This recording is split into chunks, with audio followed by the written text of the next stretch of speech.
April 4, 2003. The Battle of Baghdad had begun. One man stood between a wave of Iraqi attackers and a field hospital full of wounded American soldiers. That man was Sergeant First Class Paul Ray Smith.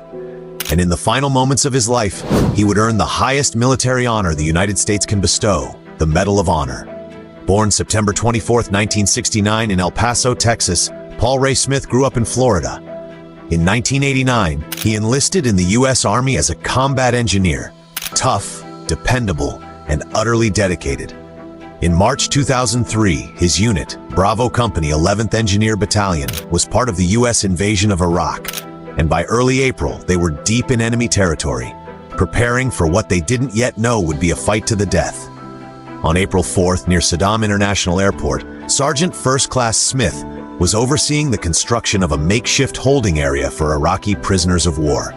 Suddenly, two Iraqi companies, over 100 enemy fighters, launched a coordinated assault. Smith and his 24 engineers were about to be overrun.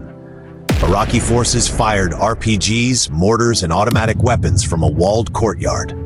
Behind Smith's position was a medical station full of wounded Americans. If the enemy broke through, it would be a massacre. Under intense fire, Smith coordinated a defense, called in support, and fought relentlessly. Then, seeing that the enemy was still gaining ground, he climbed aboard a damaged M113 armored personnel carrier and manned the 50 caliber machine gun.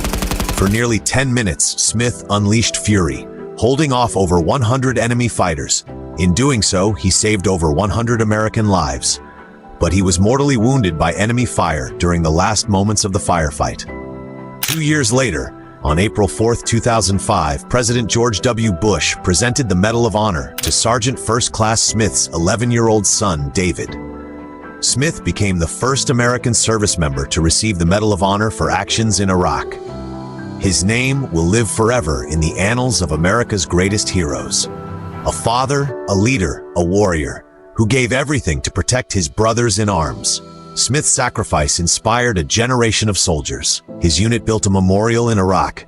A school in Tampa bears his name, and countless warriors remember his story when the bullets start flying. In a world full of chaos, Sergeant First Class Paul R. Smith showed us what courage looks like. Not just bravery under fire, but the ultimate love, to lay down one's life for others. We remember you, Sergeant First Class Paul Ray Smith. Your sacrifice was not in vain. You are a hero, not just in name, but in action. Want to honor warriors like Sergeant First Class Smith? Support us by liking, subscribing, and checking out our recommended gear and books below.